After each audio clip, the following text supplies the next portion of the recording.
Ini ada pertanyaan lagi, Mbak. Saya mewakili dari subscriber kita yang ingin menanyakan soal apa sih arti sedulur papat Kalimo Pancer. Karena tadi Mbak Tunjung sempat menyebut kata-kata kakang kawah ari-ari. Nah itu maksudnya gimana sih Mbak? Konon ceritanya kan untuk menuju jati diri yang sebenarnya harus ketemu dengan sedulur kita papat Kalimo Pancer. Itu gimana? Anaknya filosofi. Bukan konek ya Mbak? Jadi ngene Mas. Bagaimana cara ketemunya itu? Apa sih itu sedulur papat? Kita ini kan semenjak Majapahit lengser, budaya yang berkembang di ranah kita menjadi era kejawen, itu sudah ada budaya campur baur. Nah budaya-budaya itu sudah tidak runtut dan sistematis karena sudah kehilangan sekolah ya, kadewa guruan, kadiat mikan, kapanditan, kaprawiran, kawisesan, banyak lah. Itu sudah lengser sekolahan nih, diregrup aja dari siji, mbah pondok, madrasah kan gitu sebenarnya, atau universitas kayak gitu loh. Nah akhirnya karena sudah ada pengaruh-pengaruh itu, budaya kejawenisme yang berkembang itu seringkali berkaitan dengan klenik dan tahayulisme. Klenik yang dipahami itu bukan klenik ajaran seperti ini, tapi klenik tahayulisme karena adanya budaya karomahisasi dan sihirisme. Jadi manusia itu mencoba untuk membesar-besarkan sesuatu yang tidak bisa dinalar. Padahal kalau dia mau sabar, semua itu bisa dinyatakan, dinalarkan. Tapi karena dibudayakan ada kebanggaan tentang nasab dan leluhurmu itu keren ngene-ngene, mbuyo iso mlaku ning dhuwur banyu ngene-ngene. Tapi dia tidak mau menghimpun, kenapa bisa jalan di atas air? Lah nek saiki kan harusnya dinyatakan, nek jaman biyen dinyatake tenan, oh nek lakune ngene-ngene. Ada prakteknya gini-gini dan berkaitan dengan alam yang natural. Nah, sekarang dikembangkan dengan sains. Oh, karena ada levitasi, ketika orang tidak makan zat makanan ini akan mengalami kontra dengan zat ini, akhirnya bisa meringankan tubuhnya. Itu ada dan dulu dilatih, gitu loh. Nah, sekarang enek wong gelem latihan gak gelem, nek bangga mbahku mbiyen ki iso nyuwuk uang. Ini cerita tok gitu loh. Dan itu filosofi dan budaya yang berkembang itu metaforik. Karena pada waktu itu nuwun sewu ya, karena sekolahan-sekolahan itu sudah hancur. Termasuk jenengan tekokne nyapu kok Majapahit ki besar buktine ra enek. Siji, memang terduga terjadi kesengajaan penghancuran karena setelah terjadi deideologi maka hancurkan bukti artefak dan putuskan sejarah dengan leluhur dan buat dia bangsa yang seperti kowe iki minder, kowe iki cilik. Makanya ning petayu dicilik nih padahal gede asine. Kayak dicilik ning globe kae. Makanya kan enek sing cerita ya nek gak salah itu antara Jawa Barat ning Barat ning Jawa Timur itu koyo dene Amerika atau Inggris gitu. Berarti kan kuat tuh. Berarti sebenarnya ini yang petani mau dicilik petani awake dhewe. Itu kepentingan penaklukan. Padahal bangsa kita itu bangsa besar, negara kepulauan terbesar, perairan gitu. Lah akhirnya situasi itu terjadi, kita akhirnya minder pola dhewe, gak pede karo ajarannya leluhur, terus arep golek ya ora eneng. Nah, terjadi situasi perang saudara dan kolonialisasi. Ya jenenge nek pas perang pada waktu itu tuh perang besar-besaran kayak Parekrek dan lain sebagainya, serangan Pajang. Wah, itu bener-bener menghancurkan. Jenenge wong iki situasi perang kan sampean yo ngerti Libya, Yaman itu susah apa ya hancur to ngebom iso ora aturan kok. Walaupun akhirnya enek gagasan gak oleh ngebom rumah sakit, tempat beribadah. Lah tapi artefaknya oleh dibom, ya serusak peninggalan kita itu. Karena penjarahan dan bencana alam. Jadi kan itu hilang.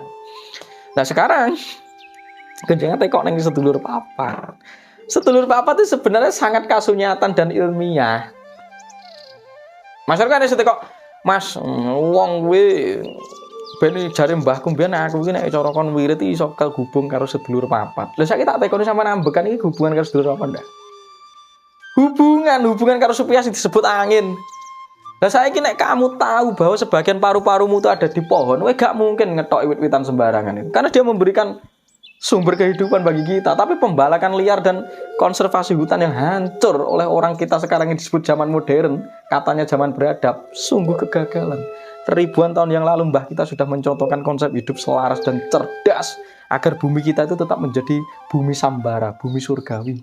Nah saiki kowe iki kok dihapusi ya, bumi iki oleh dihancurne gitu. Kowe diceritani nek surga sing luwih apik, lah raimu bumi iki surga ora? hanya bisa hancur oleh mental manusia loh. Terus kowe diceritani wis nang kene gak apa-apa menderita, penting besok mlebu surga. Lah kowe arep pindah ning tempat lain yang belum kamu alami kok wis ngerti peta geografisnya lho. Padahal bumimu itu adalah surga. Seluruh mineral, angin, pratiwi, api, air itu sedulur papat. Kowe ngombe banyu iki sedulur papat rasa digedhe-gedhe nang goib ngene. Gatal jaran orang enak. Itu kasunyatan semua. Kamu ditinggal air saja sudah tidak terkoneksi. Kui dulurmu. Nah sama orang Jawa dijadikan sedulur papat. Karena kita itu adalah terdiri dari 5 elemen 4 yang disebut panca mahabhuta. Satu adalah pancer yang disebut banyu kahuripan itu adalah ether. Nah itu membentuk substansi hidup yang disebut menggerakkan kamu yang disebut karep. Menungsokin di karep disebut free will. Kowe iso lahir jenengan iso lahir dari daging banyu iso menjadi janin menjadi bayi iso lahir itu karena punya karep. Ada keinginan. Nah karep kuwi akhirnya ngembang terus karena manusia itu harus berevolusi. Nah makanya terus wong Jawa ngomong sedulur papat. Karena karep urip imang dibalut dengan 4 elemen. Disebut Anggapati, Merajapati, Banaspati Raja. Terus ada pengaruh Islam disebut Mutmainah, Supiyah, Amarah, Aluhamah. Banyak bahasane saiki ya banyu, geni, lemah, angin dan nyatakno. Tubuhmu ini dibangun dari bumi atau tanah apa bukan? Iya karena kamu tuh tubuh ini apa yang dibangun dari apa yang kita makan. Lah sing mbok pangan iso kontine ra saka karbon dan mineral bumi, sari nabati dan hewani itu. Lah kok arep ngomong ora kecanda harus dulur papat, goib ora goib nyoto iki lho.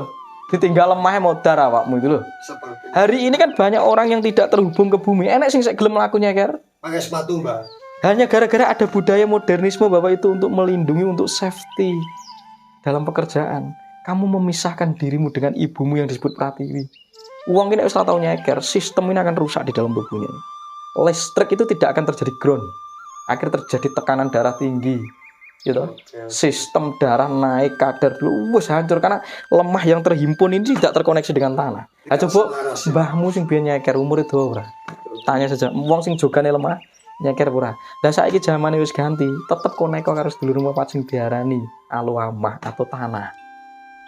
Wis jenenge terkoneksi rasane konek meditasi ketemu raine sing kaya kowe. Itu filosofi.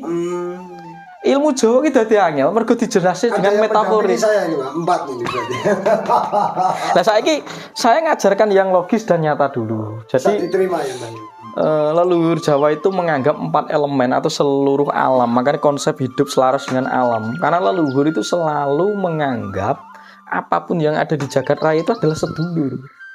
Gitu. Makanya dijenengi kabeh. Keris ya dijenengi, cagak omah dijenengi. Nggih napa nggih? Kadang omah dijenengi, mergo ki dulurku. Ora kok disembah. Uwit disarungi, mergo ben gak diketok, mergo ki nyumbangke oksigen. Ada pertukaran karbon dioksida dari kita, oksigen berkualitas kita hidup kita semakin lestari. Makanya Indonesia itu dinobatkan sebagai wilayah hutan yang tertinggi sebagai oksigen dunia. Makanya Indonesia itu diincar banyak orang karena paru-paru dunia. Hanya saiki diganti kelapa sawit kabeh aku ya ora ngerti. Makanya saya menggerakkan tentang suruh Nusantara itu kembali cerdas. Aku karo bojoku arep ngenekne sepeda. Cita-citaku itu.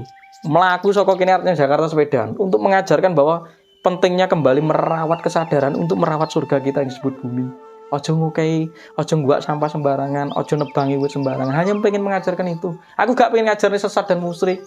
Tapi kembalilah menjaga Ibu Pertiwi. Makanya konsepnya Bapak Anggoso Ibu Pertiwi. Oke, Mbak.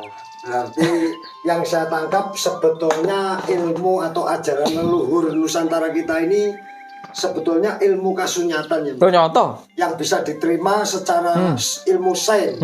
Cuma kadang beberapa golongan tertentu yang mungkin salah pemahaman atau mungkin ada batasan ketidaktahuan akhirnya mengklaim bahwa itu ilmu musyrik, ilmu klenik atau perdukunan dan lain-lain seperti itu berarti. Yeah. Berarti ini perlu wedaran-wedaran khusus, Mbak.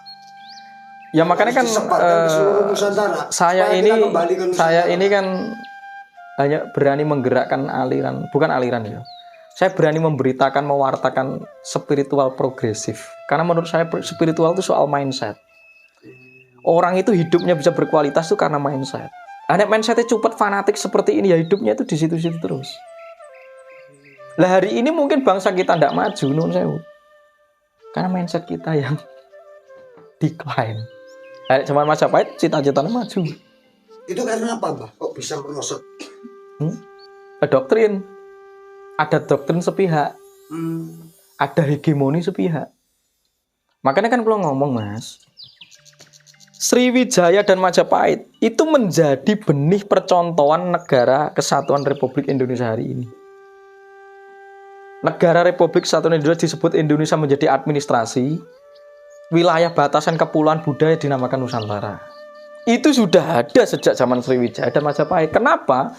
Karena founding father kita itu mencontoh role modelnya adalah Sriwijaya dan Majapahit. Karena state nation yang paling memenuhi syarat itu Sriwijaya dan Majapahit.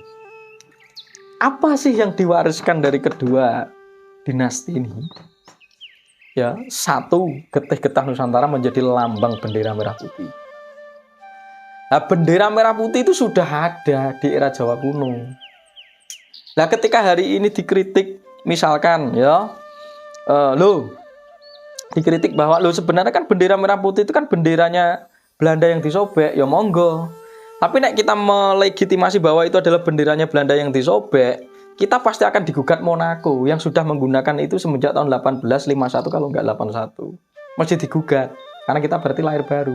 Kita kembali diakui di PBB dan dunia karena kita mengacu aku ki wis duwe bangsa besar, karena aku tuh pewaris trah DNA bangsa besar, punya dinasti sebelum kolonial datang.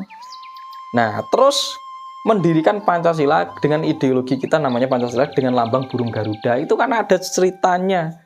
Garuda itu menyelamatkan ibunya dari cengkraman anaknya Dewi Katru atau ular, yang disebut ular itu loh, Mas. Makanya konsep perjuangan bangsa Indonesia itu dilambangkan Garuda mencari tirta amerta. Karena ibunya Dewi Winata itu ibu Pertiwi, itu melambangkan ibu Pertiwi, dijarah dan dijajah oleh Dewi Katru dan anaknya. Makanya hari ini musuh dari Garuda atau kebinekaan kita adalah ular. Ular itu adalah yang bermulut dua, penghasut, bergerak senyap, lemah dan melata tapi berbisa, yang akhirnya bisa memecah Bhinneka Tunggal Ika. Dudu wong teman-teman gelut. Wong ki soal teman-teman itu karena ada hasutan, karena ada lidah ular dua. Ini akan menjadi situasi yang harus kita awasi bersama, gitu loh.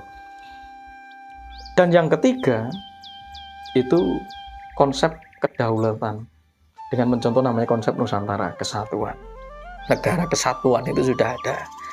Baru sisanya menjadi konsep bendera NKRI, bendera kapal perang, terus menjadi simbol Bayangkara, itu pasukan elitnya Gajah Mada ketika menggempur menyelamatkan Jaya Negara. Terus ada Jaladri, ada Jaladri itu pasukan laut, terus menggunakan Jala Seva Jayamahe, Jala Mangkara. Itu kan semua kan WI Majapahit. Kena angkatan darat Kostrad, itu kan WI Majapahit semua. Nah, kita itu masih melestarikan itu. Nah, kejaksaan Adiaksa, Mahkamah Agung gitu. Itu semuanya ya milik kita. Karena kita meneruskan dari mbah kita. Jadi kita ini bukan bangsa yang hilang dan ditemukan oleh kolonial dan kemudian diperadabkan. Bukan, kita sudah punya adab, kita sudah beradab sebelum kolonial datang. Oke.